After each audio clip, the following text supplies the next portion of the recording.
Jamaah yang dirahmati Allah Subhanahu wa taala, alhamdulillah kita panjatkan syukur kehadirat Allah, kita semua masih tetap diberikan kesehatan oleh Allah sehingga bisa hadir pada malam hari ini dalam rangka pengajian mingguan. Mudah-mudahan Allah berikan kita istiqomah untuk menghadirinya sehingga kehadiran kita dicatat oleh Allah sebagai amal ibadah yang bisa memudahkan kita masuk dalam surga Allah Subhanahu wa taala.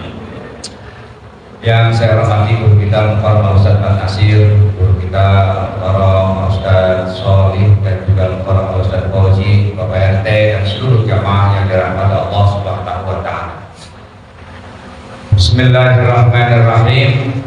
Setelah kita membahas tentang macam-macam hati yang 4, lupa jumlahnya ingat, cuma bagiannya lupa. Yang terakhir itu adalah hati, kalau bahas kitanya hati yang gaduh-gaduh, ya. Di dalamnya ada ciri orang mukmin dan juga ada ciri orang kafir, munafik. Bismillahirrahmanirrahim. Qultu wadzahiru anna hadzal qalbal akhirah wasfu qulubi ahli takhlidi wa tafridi min 'ammatil muslimina. Wa bil hadithi aidan innal imana yabdu fil qalbi lum'atan bayda'a thumma tazidu hatta yabyadda al-qalbu kulluhu wa anna an-nifaqa yabdu fil qalbi nuqtatan sawda'a thumma tazidu hatta yaswadda al-qalbu kulluhu. Nas'alullah al-afiyata wal wafata 'ala al-islam lana wal muslimin. Bismillahirrahmanirrahim. Dengan menyebut nama Allah yang Maha Pengasih dan Maha Penyayang. Qultu, saya katakan, ini berarti muallif penyusun Al-Habib Abdullah Abdurrahman Al-Haddad. Wadzahiru,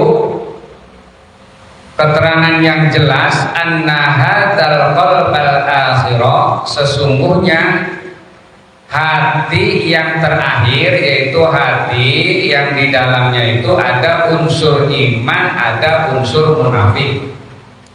Yang unsur iman diibaratkan sayuran yang disirami oleh air, dia akan selalu tumbuh hijau, subur, ya. Sementara hati yang di dalamnya ada munafik itu diibaratkan orang punya bisul. Orang punya bisul biar dilaguin bagaimana juga tetap aja ketahuan. Lalu jalannya begitu amat, iya dikira lagi pas mau pundak-pundaknya mau meledaknya itu tetap ketahuan. Orang yang punya bisul biar kita gayanya bagaimana juga tetap ketahuan dia punya penyakit ini, ya. Tapi itulah orang yang di dalam hatinya ada sifat munafik, ya. Ya kita sih di depan biasa-biasa aja, akur, ya kan, biasa. Tapi di belakangnya mah, nah itu munafik.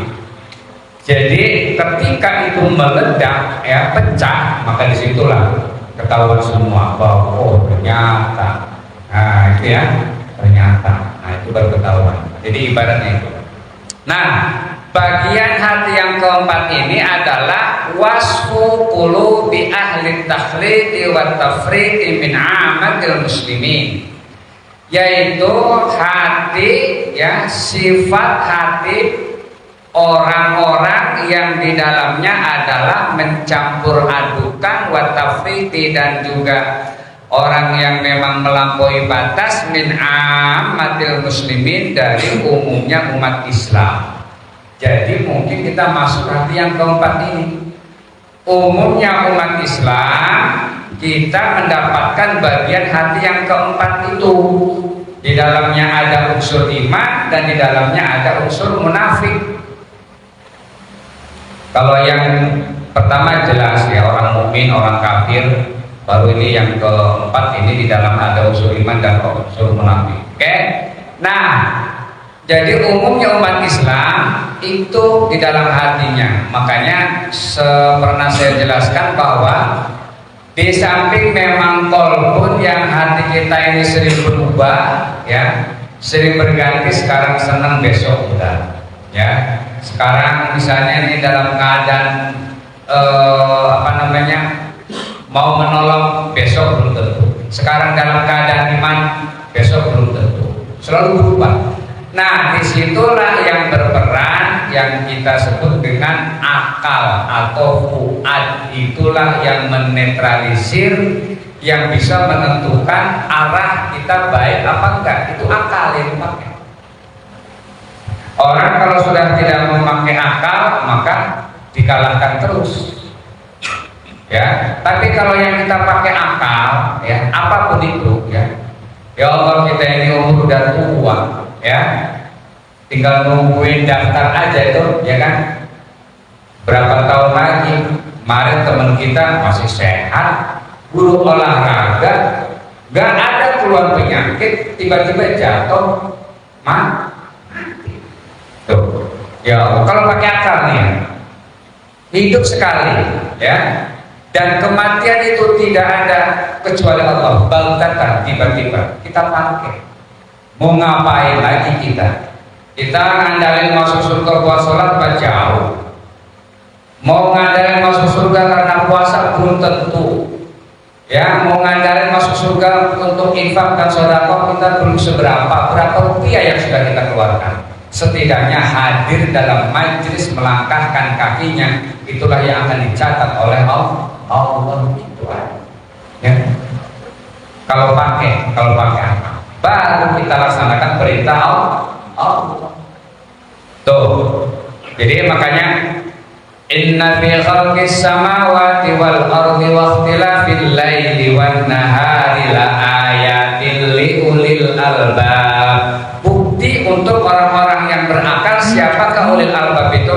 Alladzina yadhkurunallaha qiyaman. Orang yang berzikir ingat kepada Allah saat dia tegak. Maksudnya saat dia sehat. Yadhkurunallaha, ingat kepada Allah saat qiyaman. Saat sehat kita zikir kepada Allah. Sholat, puasa, ngaji semua kita laksanakan. Wakudan, saat dalam keadaan duduk kita punya penyakit yang dikit-dikit, tuh hadir masih berbulan dikit kita hadir. Wala junubihim, bahkan di tempat tidur masih juga kita hadir, masih kita tetap menjalankan ingat kepada Allah. Nah ini guru kita. Mungkin masuk kelompok wala junubihim, tapi beliau hadir tetap di pengajian. Nah, kita masih kiamat, masih sehat, masih gak hadir juga, ya kan? Ya kan? Iya. Tuh, jadi itu kalau kita mau pakai. Dan orang dalam seluruh aktivitasnya sehat, penyakit sederhana sampai penyakit yang berat, semuanya itu akan dicatat ibadah oleh Allah Subhanahu Wa Taala. Gak ada yang sia-sia. Tergantung kebiasaannya. Tapi kalau kita kebiasaannya main gaple, ya kan? Kalau kebiasaannya nongkrong di jalan, kebiasaannya ngomongin orang, apalagi sehatnya, sakitnya tetap dinilai itu. Hidup sebelumnya bagaimana? Kalau hidup sebelumnya dia aktif, sebelumnya dia ibadah, itu catatannya yang akan dinilai. Jadi sangat tergantung kepada kebiasaannya. Maaf ya, ada orang bilang dulunya santri alim minta motor kali ya kagak dibeliin orang-orang sering itu bilang kalau bang dia baca yasin, ngapalin yasin aja ada. Nah bagaimana amal perbuatannya sebelumnya bagaimana? Karena dia sebelumnya ahli ibadah, ya itulah nilai. Kalau sebelumnya pemabuk, sebelumnya memang dia tidak menjalankan perintah Allah, ya itu nilai sampai di situ. Dan sudah terputus amalnya, ya. Orang yang gila itu sudah terputus, ya. Tidak ada hukum, tidak ada hukum. Hanya kita kalau mau bebas, ya, gila aja ya. Ngemplak orang juga nggak dosa, nggak diomelin, ya kan? Cukup pada topelin orang. Mau dibalas udah selesai gitu. Bebas ya. Iya. Cukup begini aja ya udah selesai. Nah, jadi umumnya kita. Nah, bagaimana di dalam hadis dijelaskan annal imana, bahwa iman seseorang itu yabdu akan tampak fil qalbi, di dalam hatinya itu lum'atan sinar, digambarkan sinar. Baydo yang berwarna putih, tsumma tazidu, lalu terus bertambah hatta yabyadul qalbu, sampai hati itu menjadi putih seluruhnya. Jadi orang Islam, umat Islam yang masih terus kita berusaha agar menjadi hati kita itu bersih, ibaratnya ada titik bersinar. Ya kayak bintang gitu kan. Nah lama-lama dia terus sholat, dia terus ibadah, dia terus ngaji, terus berbuat baik, terus bertobat. Lama-lama dia lebar, cerah, hatinya putih. Nah kalau sudah hatinya putih, dia nggak bisa sifat-sifat munafik. Ngomong mau berdusta itu nggak bisa. Kalau udah putih, satu. Jadi yang menang itu ibaratnya yang bersinar itu. Mau di mana juga adanya, mau di masjid iman, di pasar juga tetap beriman, di kantor tetap beriman. Insya Allah. Kalau kita kan begitu, waktu pengajian doang dengerin khutbah, kayaknya kita iya. Begitu pergi ke pasar, ya kan? Iya, jeruk yang busuk dibilangnya bagus, ya kan? Belum ada yang nawar, bilangnya udah ada yang nawar, malah pakai sumpah. Itu biasa di pasar. Kembali lagi bodoh lagi, dusta. Nah itu. Jadi kalau kita yang dipakai, ya kalau kita terus menerus yang menang itu adalah sifat-sifat mukmin, maka kita akan bersinar. Orang yang bersinar ibarat lampu, ya kita terang. Mau melakukan apa juga jelas. Tapi kalau orangnya sebaliknya nanti gelap. Ingin mengetahui apapun dia nggak bakalan tahu. Nah arahnya salah satunya untuk membiasakan diri agar hati kita itu putih dan bersih, ya adalah hadir di dalam majelis. Ya ini mah kita bukannya ngajar ya, sama-sama untuk melihat hati kita ini maksudnya kemana arahnya. Ya kebetulan aja saya yang membacakan, hanya menyampaikan. Buat siapa? Ya buat saya juga, buat semua. Ya, buat semua. Nah, itu diibaratkan hati yang memang terus bersinar akan menjadi putih, bersih, sehingga dia tidak bisa lagi bersifat munafik, gak bisa berbohong. Ada orang yang begitu ya. Jadi kalau berbohong itu dia langsung merasa apa ya? Dosa. Mau jujur apa enggak? Kan gitu. Nah kalau kita sudah punya hatinya bersinar itu, dia nggak bisa berbohong. Tapi kalau sudah biasa bohong, nggak ada rasa dosa. Makanya kalau Imam Ghazali itu menganggap apa itu dosa besar? Dosa besar adalah dosa ketika kita tidak merasa berdosa, itu adalah dosa besar. Kalau kita melakukan dosa, kita merasa dosa, itu malah jadi dosa kecil, membunuh, dosa besar. Tapi kalau menurut Imam Ghazali, itu menjadi dosa kecil dibandingkan meninggalkan sholat. Orang yang nggak sholat, apa ada yang merasa ada yang merasa takut? Nggak ada tuh, santai-santai aja. Orang yang nggak sholat, orang yang nggak puasa, itu santai aja dia. Kagak ada rasa takut. Itu menurut Imam Ghazali dosa yang dosa besar, karena kita nggak merasa.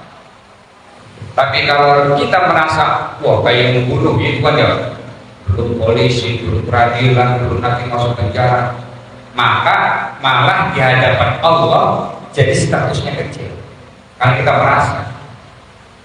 Jadi makanya orang yang menyepelekan hal-hal yang terkait dengan dosa, gampang. Itu justru menjadi dosa besar. Sebaliknya, wa annan nifaqos, dan sesungguhnya orang yang munafik, hati orang yang munafik itu yaitu dia akan tampak fil qalbi, di dalam hati nuktatan, satu titik hitam, sauda yang berwarna hitam, tsumma tazidu, lalu terus bertambah hatta yaswadda, sampai dia menghitam hati itu kullu, seluruhnya. Itulah orang-orang munafik. Memang awalnya satu titik, terpaksa dia bohong. Idza hadatsa kadzaba, kalau dia ngomong dusta. ditambah-tambahin. Ibaratnya orang kalau ngomong kalau nggak ditambah-tambahin itu kayaknya agak sedep.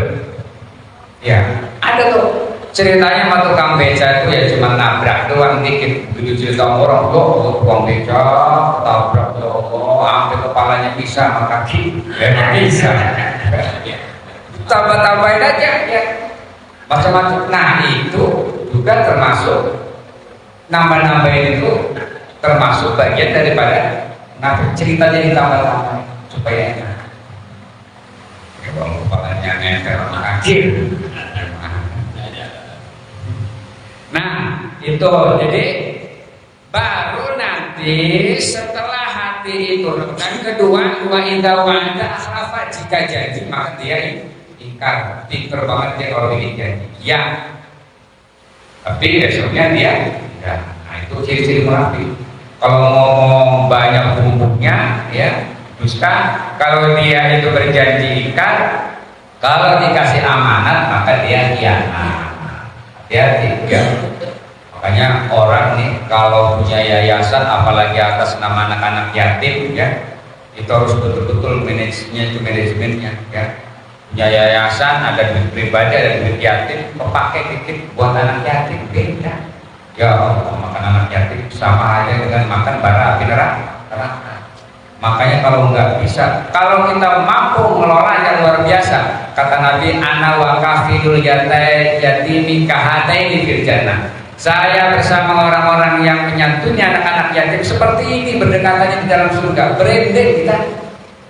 Kalau jujur, nekas anak yatim ini dipergunakan buat ini sedikit pun jangan sampai kepake. 1 rupiah kepake, 1.000 rupiah kepake. Maka itu sama memakan bara api neraka. Makanya kalau kurang-kurang bisa, mendingan nggak usah pakai mengatasnamakan anak yatim ya. Nah itu amanah namanya. Termasuk juga makanya di masjid-masjid sekarang itu ada dana kas masjid, ada dana kas yatim. Kas yatim ada berapa di masjid ini? Hitung nih yang dibiayai tiap bulan. Ada ya. Dan masjid khusus buat masjid, jangan buat yang lain. Maksudnya operasional masjid semuanya, buat khatib, buat muadzin, buat bilal, buat ngecat, buat listrik khusus dananya. Jangan dicampur. Ada kasnya sekian, saldo sekian jelas. Nah itu berarti amanah. Nah, kalau kita menjalankan orang-orang munafik dari satu titik membiasakan diri, makanya sering saya katakan bahwa orang kalau sudah mencoba untuk melakukan berbohong, maka dia pasti akan ketagihan. Apa aja deh? Apa nih yang kita sudah istiqomah nih, sudah terus kita melakukan, kita nyoba, maaf ngajar aja. Ngajar ya, sholat kayak gimana kayak di ibu-ibu kayak terserah ya. Kalau kita coba, kita nggak ada kegiatan, nggak ada apa, malas banget saya ngajar. Sekali aja, pasti besok bakal kayak nyoba lagi. Bener, apa aja. Tapi kalau kita jangan sampai coba-coba, insya Allah dia istiqomah. Jadi jangan dibiasain. Orang yang biasa maaf, ada seorang ustaz, seorang ikhwan. Saya kemarin Ramadan jebol, tapi jebol, sehat segar bugar, ya, gak puasa. Itu tiap tahun kayaknya denger lagi dia sekian hari sekian. Ya Allah, ngapain lagi laki-laki jebol? Kenapa? Pertama dia pernah mencoba sekali aja dia gak puasa. Insya Allah tahun depan pasti itu jebol lagi. Coba deh. Tapi kalau kita jangan pernah mencoba sekalipun, insya Allah kita. Saya ingat saya dari SD belajar puasa dulu, ya, sampai saya udah panas-panas, disuruh buka orang tua kagak mau. Sampai gini hari perasaan sengaja nggak puasa itu bulan Ramadan yang wajib ini ya, cukup tahan sebini mati. Kenapa? Jangan berani sekali pun kita mencoba. Kalau coba deh, pasti nyoba lagi. Nah, jadi orang itu dari satu titik itu, maka dia akan menjadi besar. Titik kita. Jadi solusinya jangan kita berani mencoba apapun dalam hal yang tidak baik. Sehingga ujung-ujungnya adalah nas'alullah, kami mohon kepada Allah al-afiyah, keselamatan, wal wafata, dan wafat alal Islam, dalam keadaan Islam. Kita mohonnya itu. Makanya sering di dalam doa, Allahumma khtim lana bi husnil khatimah. Ya Allah, tutup kami agar kita dalam keadaan husnul khatimah. Wala tahtim alaina, dan jangan kau tutup umur kita bisu'il khatimah, dengan su'il khatimah, penutup yang tidak baik. Kan doanya begitu. Ada lagi, Allahumma ja'al, ya Allah jadikan akhir kalamina, akhir ucapan kami yang keluar dari mulut, indan tihai ajalina, saat ajal menjemputnya, yang keluar adalah la ilaha illallah Muhammadur Rasul. Baca Allahumma ij'al akhir kalamina indan tihai ajalina qawla la ilaha illallah Muhammadur Rasul. Gampang doa untuk menjaga agar kita dalam keadaan husnul wala tamutunna illa wa antum muslimun. Al-Qur'annya jelas. Jangan sekali-kali berani mati kecuali kita dalam keadaan muslim, dalam keadaan Islam. Oke. Demikian yang dapat saya sampaikan. Insyaallah kita mohon kepada Allah agar kita semua senantiasa diberikan kesehatan oleh Allah, panjang umur dalam taat kepada Allah, Allah murahkan rezeki kita yang baik yang halal untuk beribadah kepada Allah, dan anak-anak kita doakan kiranya mereka akan menjadi anak yang soleh dan solihah, yang bisa berbakti kepada kedua orang tuanya dan patuh kepada Allah dan Rasulnya. Ala hadhihi niyyah al-Fatihah. A'udzu billahi minasyaitonir rajim. Bismillahirrahmanirrahim. Alhamdulillahirabbil alamin arrahmanir rahim maliki yaumiddin. Iyyaka na'budu wa iyyaka nasta'in. Ihdinas shiratal mustaqim. Shiratal ladzina an'amta 'alaihim ghairil maghdubi 'alaihim waladdallin. Jadi kini Allah Rasulullah kembali makasih dari Muhammad fil awalin wal akhirin wa barik wa sallim ala tabaraka wa ta'ala asada dan ashabi Rasulillah ajma'in. Allahumma ij'al jam'ana hadza jam'an marhuma wa tafarraqna min ba'dihi tafarraqan ma'suma. Rabbana hab lana min azwajina wa dhurriyyatina qurrata a'yun waj'alna lil muttaqina imama. Rabbana atina fid dunya hasanah wa fil akhirati hasanah wa qina adzabannar. Wa sallallahu ala sayyidina Muhammadin wa ala alihi wa sahbihi wa sallam. Walhamdulillahi rabbil alamin. Assalamualaikum warahmatullahi wabarakatuh. Inna Allaha wa malaikatahu